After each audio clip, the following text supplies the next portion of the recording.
Hello, this is Vijesh. ഇന്ന് ഞാൻ സംസാരിക്കാൻ പോകുന്നത് പേടി. പലർക്കും പേടിയാണ്, പല കാര്യങ്ങളോടും പേടിയാണ്.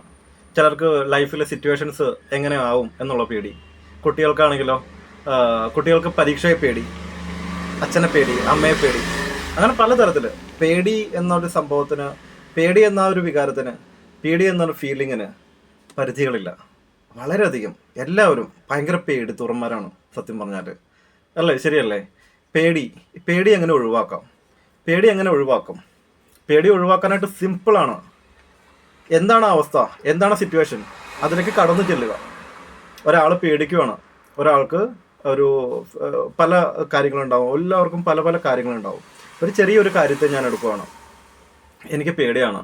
പേടി എങ്ങനെ ചെറിയൊരു ഉദാഹരണത്തോടു കൂടി ഞാനത് മനസ്സിലാക്കി തരാം. പേടി എങ്ങനെ നിങ്ങളതിനെ ഇതിനെങ്ങനെ തരണം ചെയ്യും എന്നുള്ളതിനോട് ചെറിയൊരു ഉദാഹരണത്തോടു കൂടി ഞാൻ കാണിച്ചു തരാം. ഒരു പാത്രത്തിൽ തിളച്ച വെള്ളം കൊണ്ട് വെച്ചിരിക്കുകയാണ് നമ്മുടെ മുമ്പിൽ. അപ്പോൾ കൊണ്ട് വെച്ചിട്ടുള്ള ആൾ പറയുകയാണ്, ഇത് തിളച്ച വെള്ളമാണ്, തിളച്ച് ഞാൻ ഇപ്പോൾ എടുത്തുകൊണ്ട് വെച്ചുള്ളൂ എന്നാണ് പറയുന്നത്. ഓക്കെ, മനസ്സിലായോ?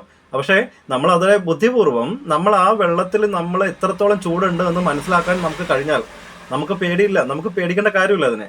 നമ്മൾ ആ വെള്ളത്തെ, ആ തിളച്ച് കൊണ്ട് വെച്ചിട്ടുള്ളൂ എന്ന് പറഞ്ഞ ആ വ്യക്തി കൊണ്ട് വെച്ചിട്ടുള്ള വെള്ളത്തെ നമ്മൾ ബുദ്ധിപൂർവ്വം നമ്മൾ അതിൻ്റെ ടെമ്പറേച്ചർ ഒന്ന് കൈകൊണ്ട് തൊട്ട് നോക്കിക്കഴിഞ്ഞാൽ ചിലപ്പോൾ ഒരു തരി പോലും ചൂടുണ്ടാവില്ല. വളരെ ചെറിയ, നമുക്ക് സഹിക്കാൻ പറ്റുന്ന ചൂടേ ഉണ്ടാവുള്ളൂ. ആ ചൂട് നമ്മൾക്ക് സഹിക്കാനാവുന്നതാണ് എന്ന് മനസ്സിലാവുന്നത് നമ്മൾ ട്രൈ ചെയ്യുമ്പോഴാണ്. ശരിയല്ലേ? അപ്പോൾ എന്താണ് വേണ്ടത്? പേടിച്ചു വന്നാൽ ശരിയാവുമോ? നമ്മളത് ട്രൈ ചെയ്യാം. നമ്മൾ ആ സിറ്റുവേഷൻസിലേക്ക് നമ്മൾ ഇറങ്ങിച്ചെന്ന് കഴിഞ്ഞാൽ കഴിയാവുന്നതുള്ളൂ ഈ പേടിയെല്ലാം. അതാണ് ഇന്നത്തെ എൻ്റെ മെസ്സേജ്. Thank you.